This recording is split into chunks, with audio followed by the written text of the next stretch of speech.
선배님들에게 조언을 구해듣더라도 잘 들리지도 않았고 매일 마음이 불안했고 조급함이 있었어요. 그래서 과거의 자신에게 걱정 마. 잘하고 있다. 너 자신을 믿어도 돼. 라고 말해주고 싶다고 인터뷰를 한 적이 있는데요. 엄친아 금수저로 알려져 있어서 이런 시련은 없을 줄 알았는데 이희경님은 어떤 사람일까요? 유재석 앞에서 무릎 꿇어도 웃을 수 있는 이유 시작해 보겠습니다. 우리는 회사 상사한테 무릎을 꿇을 수 있을까? 대부분 무릎을 꿇는 것은 용납되지 않는데요. 그렇다면 아기나 강아지 앞에서 무릎을 꿇을 수 있나요? 많은 부모나 어른들은 아기 앞에서 무릎을 꿇을 수 있습니다. 왜냐하면 아기는 자신보다 어리고 약한 존재이기 때문입니다. 자신이 이길 필요도 없고 지고 이기는 문제가 아니기 때문입니다. 반대로 회사 상사나 일반 어른에게 무릎을 꿇는 일은 대부분 용납되지가 않죠. 놀면 뭐하니에서 이희경님이 유재석님 앞에서 여러 번 무릎을 꿇는 장면이 나왔는데요. 당연히 꽁트이지만 꽁트라도 무릎을 못 꿇는 사람들이 있습니다. 그 이유는 자격지심 때문입니다. 이러한 상황에서 뭔가 내가 약하다는 것을 인정하는 느낌이 든다면 자존감이 낮은 사람일 수 있습니다. 자존감이 높은 이희경님 같은 경우는 유재석 앞에서 무릎 꿇는 행동을 너무 심오하게 생각하지 않고 단순히 꽁트로 받아들이는 것입니다. 유재석 앞에서 무릎을 꿇는 것이 본인이 낮아서 그런 것도 아니고 무릎을 꿇었다고 해서 내 존재 가치가 바닥으로 떨어지는 것도 아니라는 것을 알기 때문입니다. 그렇다면 이희경님은 처음부터 자존감이 높았을까요? 얼마 전 이희경님은 한 인터뷰에서 만나고 싶은 사람이 누구인가 라는 질문에 과거의 날 만나고 싶다고 했습니다. 생각해보면 과거엔 뭐가 그렇게 급하고 조금했는지 모르겠다. 선배님들에게 조언을 구해 듣더라도 잘 들리지도 않았고 매일 마음이 불안했고 조급함이 있었어요. 그래서 과거의 나에게 걱정 마. 잘하고 있다. 너 자신을 믿어도 돼. 라고 말해주고 싶다고 했는데요. 이 부분을 보면 이희경님은 처음부터 배우 생활이 잘 된 것도 아니고 집안의 반대도 있었기 때문에 힘든 시기를 겪으면서 성장했다는 것을 알 수 있는데요. 그러니까 금수저여서 엄친아여서 자존감이 높은 것이 아니고 높은 자존감은 본인이 만들어갔을 가능성이 큽니다. 너 자신을 믿어도 돼. 잘하고 있어. 라고 자신한테 말을 해서 본인의 자존감을 지키게 해주고 싶다는 표현입니다. 좋은 집안 명석한 두뇌를 갖고 태어나서 공부를 안 해도 성적이 잘 나오고 그냥 태어났는데 잘생겼다는 이유로 자존감이 높아지는 것은 아닙니다. 공부를 못해도 못생겼어도 자신이 마음먹기에 따라 자존감은 높아질 수 있습니다.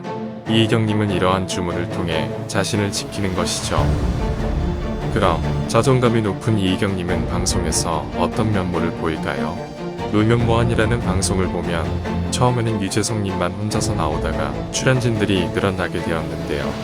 예능 베테랑들인 하하, 신봉선, 정준하님은 자연스럽게 이 프로그램에 적응을 해나갔지만 이미주님이 처음에 놀면 뭐하니에 고정이 되었을 때를 보면 본인 스스로 어색한 느낌이 들고 있구나 라는 생각이 많이 들었습니다. 추가로 유입된 박진주와 이희경님을 보면 두 사람이 현저히 다른 온도로 프로그램을 대하는 것을 느낄 수 있었는데요. 처음 둘이서 등장하는 회차를 보면 박진주님만 어색하고 긴장을 많이 한 것 같은 분위기가 많이 연출되었습니다. 이런 자리에서 자존감이 높은 사람들은 자신을 자연스럽게 노출시키지만 자존감이 낮으면 주변에 있는 모든 사람에게 사랑을 받고 싶은 생각과 그런 그들을 기쁘게 하려고 해서 일단 쫄고 시작하기 때문에 긴장을 더 많이 하게 되는 것이죠.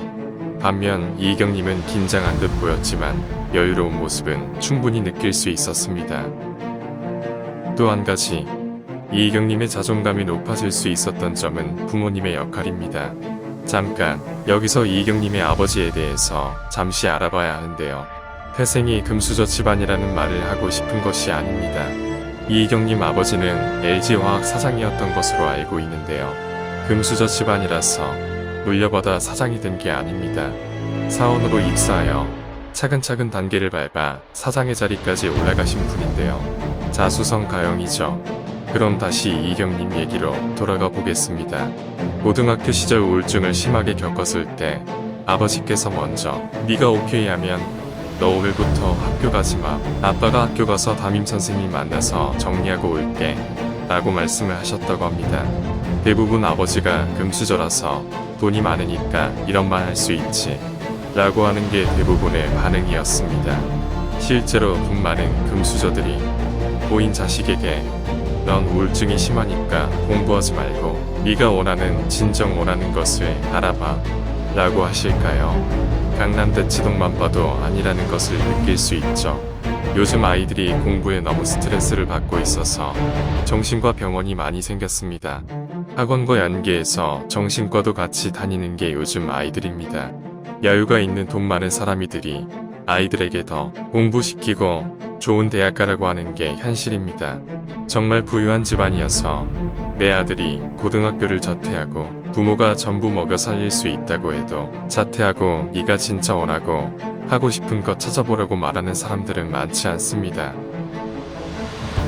우리는 타인이 나를 어떻게 평가하는지 보다는 내가 나를 얼마나 존중하는지가 중요한 시대를 살고 있습니다.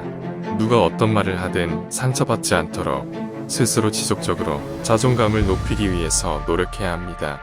인생을 살다 보면 주위에서 또는 주변 환경에서 자신을 계속 갉아먹도록 하는 일이 자주 일어납니다.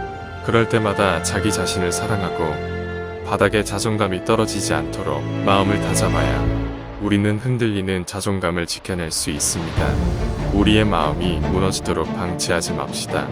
자존감을 높일 수 있는 방법과 낮은 자존감에서 대처하는 방법에 대해서 다음에 준비해 보겠습니다. 당신이 동의하지 않는 한 이 세상 누구도 당신이 열등하다고 느끼게 할 수 없다.